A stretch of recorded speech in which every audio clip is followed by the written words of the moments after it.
How's it going? So I'm gonna call this HikingIQ, right?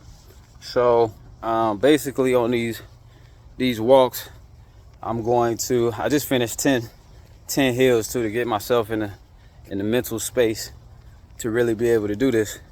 But yeah, hiking IQ is what I'm gonna call it. I'm gonna just talk about some of the things that I've been working on, so you know it's coming off the top. I got to watch out for these roots, all type. So it's kind of like it's isn't scripted. You see what I mean? Whatever else might be out here. Basically, what I'm seeing in the market. So mostly, I want to focus on what we're doing with BT Analytics in regards to how you doing, HighlightIQ and BallcodeIQ. So essentially what HighlightIQ is something that is unique that we created as I saw the market shifting to highlights. So just if you see the influx of individuals following social media accounts and some of the ratings, especially the NBA ratings, which I follow probably the closest out of all the sports, even though I consistently, probably soccer and basketball are probably the two sports I focus on most. And mostly the bigger leagues, starting to get, I really like national teams with soccer. Starting to get more into, the English Premier League, and just starting out. And then also I want to get into Champions League and stuff like that. La Liga. So I want to really dive in just to see how everything's, and it's kind of cool because I've been watching national teams for so long, and now I'm seeing some of these players who are now, representing a club. So it's kind of like if you were watching, and we don't have as many friendlies in basketball, I feel like, but if you watch a ton of the friendly matches in, basketball that were national teams, and then you start to follow the team. But it's way more spread out in soccer, though.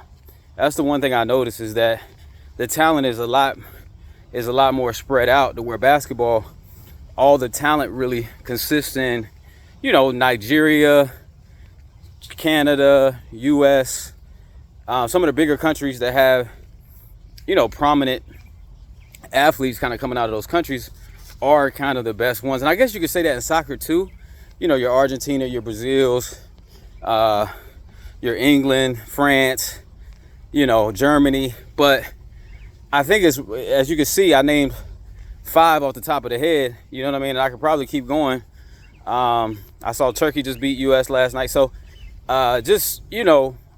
way more teams. Morocco's on the come up. I like, there's a ton of talent out there. Because it's, the world sport, so to speak. Whereas basketball is still catching on, a little behind. But those are pretty much the two. Speaking of that, those are pretty much the two that I focus on. So, and I think this is, across the board, as people with this TikTok mindset have really started to look for that 15 seconds highlight. And the content is not, even if you see movie content, a lot of the movies are starting to become shorter. The shorts are starting to become a thing, right? Whereas before they really weren't. So as big as they are now, especially. So I think we're shifting to a culture where everything is more is looked at from a perspective of, okay, what value can I get out of this in the least amount of time, right? Because I got other things to do. And whereas in the past, we wouldn't mind using 2 hours of our time, but now I think we value that time, and we look at it like, I could, what exactly do I want to get out of this, right? If it's entertainment, cool. Is it going to entertain me for 2 hours is the thing, right?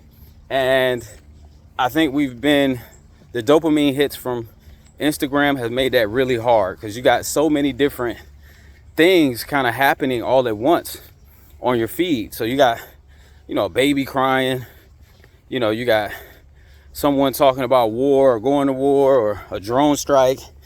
You got another guy talking about, you know, arguing with their significant other in a clip. So, and this could be all within one scroll. So you have to think about it from that perspective. And live events and live sports are really the only thing left in regards to live entertainment, because it's unpredictable, right? And anything can happen. So I say that to say, we've developed this highlight IQ score, right? And what I think it's doing is it's starting to add value to what a highlight is, right? Right now, it's just like, oh, that was cool. That was fun. That was entertaining, right? But from a team, player, which is more NIL, and brand perspective, they're pretty much just shooting in the dark, right? They may know that this highlight is getting a little bit more engagement than that highlight in regards to a team, right? But how much is that affecting ticket sales? How much is that affecting, you know, a fan wanting to come back? You know what I mean? Like measuring almost sentiment to where it's like, okay, the fans saw that, but how likely are they to come back because they saw that particular highlight? Or how often or how likely are they to come back to your page because of that highlight, right? So that's kind of from a team perspective. And then as a player, I said like NIL scores. So NIL, you think about that from the perspective of, how do I monetize my performance data, right?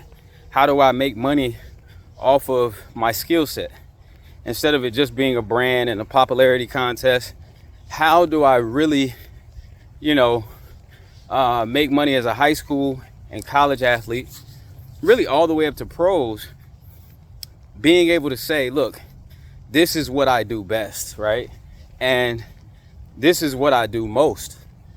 And if I want to be someone who's focused on my craft, how do I then make, you know, significant revenue outside of the sport, right? Instead of having to be distracted and doing this and that and the third. So that's kind of the viewpoint with that. And then lastly, I think the brand, right? So when you think about the brand oftentimes has things in which they have to do where they're working with these agencies, they're working with you know, these players, but they don't know the ROI on their investment, right? They're just guessing, oh, he has this much engagement, he has this much, but generally their people are fans, not fans of them. They may like the way they dress, or some guys they may know the personality of, but especially in this new age we're going into, they spend a ton of time on LeBron. They spend a ton of time on Steph, right? But some of these younger guys, we don't know who they are, right? We have no idea who they are. So it's not going to be as much about, and they're trying to kind of catch up and give us, you know, context of who they are, their family, kind of how they're moving. But we, you know, that age of like, you know, the superstar, especially in basketball, and I feel like even in soccer, they spend so much time on Messi, so much time on Ronaldo. You kind of know who they are, you know who their family are, you know their personality. Now with these new superstars coming up, you know, you're trying to figure out, especially if you're not a huge fan, right? If you're just like I know some people who are like, I'm not a fan of sports, and they might know a person or know, you know what I mean? And it's just one or two people. But I think that's kind of gone when these superstars are gone, right? At least right now. So I think the brands have to figure out a way to monetize off of the highlights as well, off of their actual play. And I think now we have the systems to be able to do so. So, you know, pushing a particular highlight, gamifying it, doing multiple things in regards to their actual performance on court, tying that into their personality, all of those different things that we can do once we understand the value of these highlights from both a quality perspective, a visibility perspective, if it's viral worthy, if it's, you know, if it's something in which you should invest in and really push as a promo, right?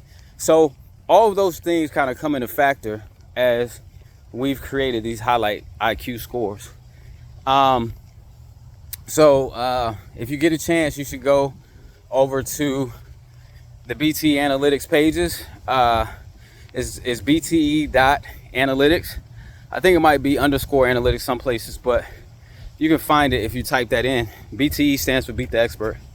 And basically, you can go in and you can look at each individual score and kind of determine. We're mostly focusing on individual highlights, but you can imagine if we take all of the highlights and basically create a cumulative score to see how valuable a person is in regards to their highlight IQ. And that can help in making decisions in regards to, you know, a team and who they push for fan engagement, or a player and how they kind of market themselves, right? Are they going to focus more on their player performance statistics, or are they going to focus more on their brand identity, right? And then in regards to the brand, you know, your ability to be able to see what value or how much you're going to invest in a particular player, being able to rank that, being able to then hold that player accountable. Like, look, this is the metrics that we're looking at, and this is what we're looking to achieve, right? Right now, it's very much just, you know, and it's been that way forever, to where they're just using a machine gun and they're just shooting anywhere, and the negotiation process is pretty much that way on both sides. So, and speaking of that, I think it would be very valuable for agencies to go ahead and buy in on this before it really becomes a thing for brands and teams, right? So, yeah, and it's actually had me thinking about creating an agency for a while now, or buying an agency just to show the value in which we're providing. So now, you know, still on my walk, enjoying the journey. So you can see that I pretty much had to come off the top with all of that as I'm walking. But now I want to talk about the BallcodeIQ, which I have spent a ton of time on, right? And I think it's huge for multiple reasons. The main reason is from a movement perspective, right? And what I mean by that is, when I say movement, movelitics, whatever you want to call it, right? So we're looking at the ability for a player to be efficient in their moves. So, as you know, most players can't measure their moves, right? The most they know is if they're going right or left, if they take a dribble going in that direction. But they're not really, especially at the lower levels, right? They may be trying to dive into it a little bit more on the pro level, with your systems like Hawkeye and some of these other systems that they're bringing about. But still, even with mocap data, they haven't developed these systems to be able to measure or to quantify how efficient and effective a dribble move is, right? Or how effective, efficient or effective a pivot move is. Even when I watch NBA 2K, for example, right? So if I watch NBA, it was a bug on my hand. If I watch NBA 2K and there is a play in which, you know, a player, you know, they're just going through the moves and they're talking about all the different things that you can do now and all of that with a joystick, but there's no rhyme or reason to it. It's like, I guess you're trying to read the defense, but especially within a game format, you know, you can't really read that. So part of the way we came about this is our ball code game. So that's where the name BallcodeIQ comes about, to where it's like you code a little robot to play basketball. So each move is distinct. It has a distinct measurement. It has a distinct feedback loop. So each individual one, you're able to see not only that you did it, but why'd you do it? Was efficient and effective. And we're developing out a strategy game right now to pretty much show that use case. So that's kind of where BallcodeIQ came from, right? Like, why are you doing the move? Was it efficient? You know, although, you know, it's we still want to keep the game as an art, but why not understand when to do what and why instead of just doing it, right? And that's why the game, I think, have stayed so simple for a lot of the best players, because some of the other players that might be great offensively, might be wonderful with their skill set, but they don't know when or where or how to utilize that skill set. And I think that's where we come into play, right, with the BallcodeIQ play. And when you think about the IQ of that individual player, being able to measure that in a way in which makes sense off the dribble, because the majority of anything is just like, oh yeah, do they move well without the ball? Because you can track that with wearables, you can do a lot of that. But since the ball adds another element, and then the defender adds another element, you need our unique type of algorithm to really be able to measure these type of things. So that's kind of where we come from with what we developed.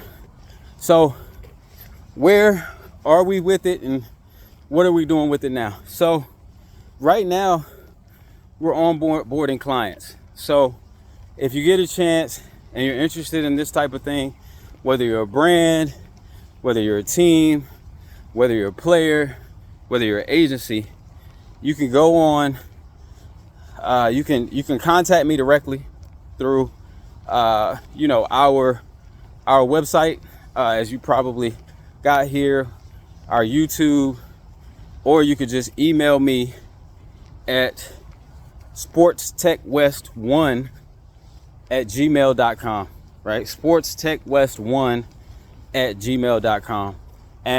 But on our social media pages, as I mentioned before, bt.analytics,